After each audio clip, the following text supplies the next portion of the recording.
Good morning, St. Andrews, on this Tuesday morning of the second week of Easter, the morning after Villanova's great victory over North Carolina in the national championship game last evening. What a wonderful basketball game it was, and great that Philadelphia area is going to experience some sports success with the great victory of Villanova. I'd like to begin my Chancel Chat today with a brief reflection on a passage of Scripture from the 6th chapter of Matthew. This coming weekend, we're going to officially launch our annual stewardship campaign here at St. Andrews. We've given it the title, Blessed to Give. And this passage of Scripture from the 6th chapter, which is Matthew's version of Jesus' Sermon on the Mount, deals with our relationship to our material possessions. And you know, Jesus had a lot to say in the Gospels about wealth and material possessions. In fact, someone did the research and found out that he had more to say about money and material possessions than he did about heaven and hell combined. Isn't that interesting?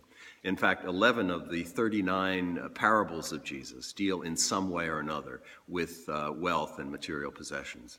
And in this passage of Scripture from the 6th chapter of Matthew, Jesus says, "Where your treasure is, that's where your heart will be also. Where your treasure is, that's where your heart will be also." Now, you might think that just the opposite would be true, that it's where your heart is, where your passion in life resides, where your interests are, that's where you'll invest your treasure. So, for instance, if you're passionate about classical music, you'll think nothing of investing hundreds of dollars to expand and improve your music library. But actually, Jesus said just the opposite is true. He says, where you invest your treasure, that's where your heart will be. And so as Christians, as we think about our stewardship of life, we are called to invest in things that will advance God's kingdom of justice and peace. So that's the thought that I'd like to leave with you as we prepare to launch our annual stewardship campaign here at St. Andrews. A couple of announcements this morning. First of all, the 10-week Introduction to the Bible course, which I'll be teaching, will begin 1 week from today on Tuesday, April 12th from 6:30 to 7:30 in the parish house. And I ordered the study books this morning, and they'll be here in plenty of time. So we're really excited about this course, and we hope that many of you will participate. Someone asked me, what if I can't make all 10 sessions? Is it still worthwhile? And I think the answer to that is absolutely yes. Even if you can't make all 10, please plan to join us. We're going to try to videotape each session of the book study. And then we'll have those tapes available on the website. So if you have to miss one or two of the sessions, you can certainly go to the website and review those sessions as well. Second announcement, our Easter egg hunt, our annual Easter egg hunt, which was originally scheduled for last Sunday, but because of the weather, we didn't feel it was appropriate to have our children out in the high winds and cold temperatures that we experienced last Sunday. So we've rescheduled, and God willing, we'll have some better weather this coming Sunday. So immediately following the 10 o'clock service, we'll be going out to the cemetery for our annual Easter egg hunt as the joy of the Easter season continues in this annual event. Finally, I'd like to call to your attention the fact that one of our own members, Ed Espenshade, who is the son of Lynn and Sue Espenshade, has published a book, and it's now available on Amazon.com. The book is entitled My Race with Diabetes, and it's a kind of a memoir of his experience dealing with some very, very significant health challenges in his life and how perseverance, he was able to overcome the obstacles that these challenges presented. So I ordered my copy from Amazon.com this morning, and you can do the same. And I know Ed would appreciate your support in ordering a copy and reading his inspiring book, My Race with Diabetes. Several of you have asked the question, why are we doing our annual stewardship campaign during the Easter season this year? It's a great question because for many, many years, I have no idea how long, but the annual stewardship campaign at St. Andrews and at most churches has been in the fall of the year. I often say between the World Series and Thanksgiving is when most churches do their annual stewardship campaign. But there are some significant reasons why we're doing our stewardship campaign during the Easter season this year.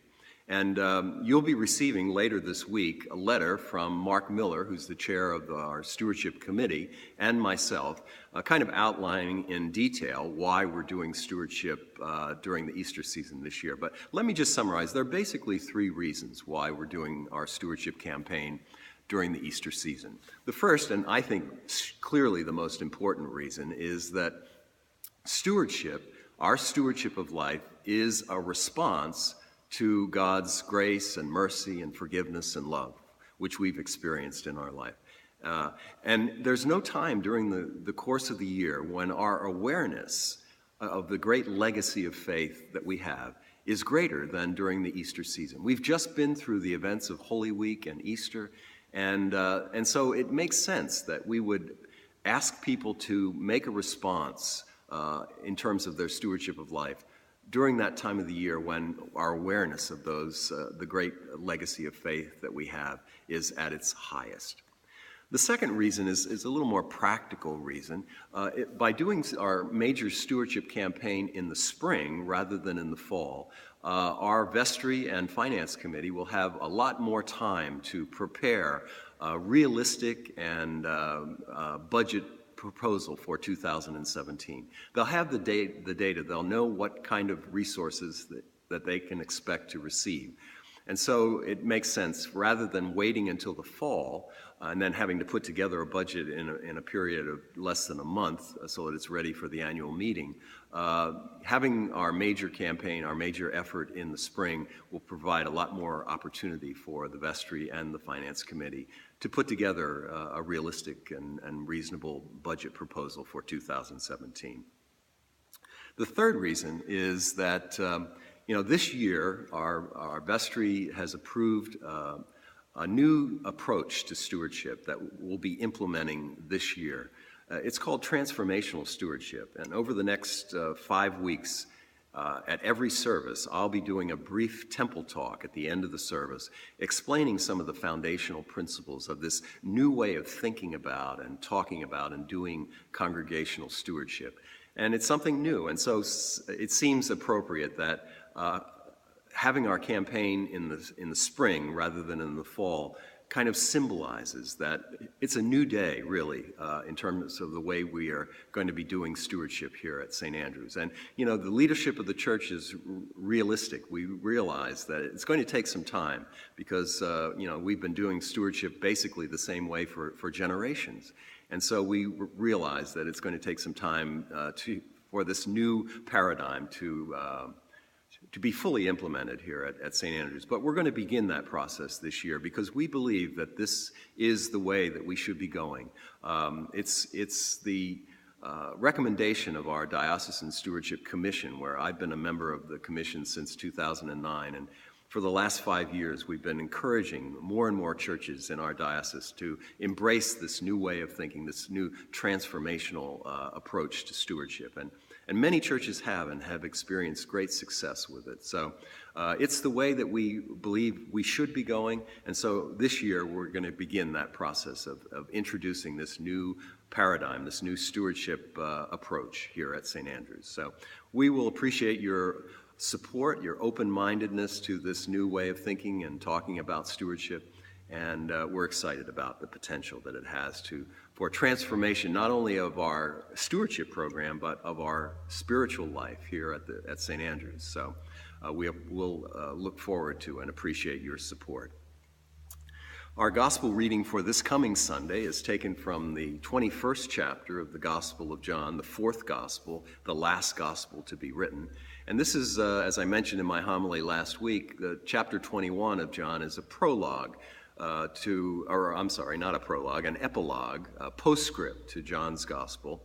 And we'll be focusing on Jesus' appearance to his apostles. He has breakfast with them on the beach, and then he asks Simon Peter a very penetrating question. He says, Peter, do you love me? And this is Peter, of course, who denied 3 times that he even knew Jesus on Holy Thursday night. He asked Jesus asked Peter, Peter, do you love me? And Peter says, Lord, you know that I love you. And Jesus says 3 times, feed my sheep. So that's going to be the focus, feeding of Christ's sheep with the word and the sacraments of the church. So that's all I have for today. I wish you continued blessing and joy of this Easter season, and we'll talk again next week. God bless you.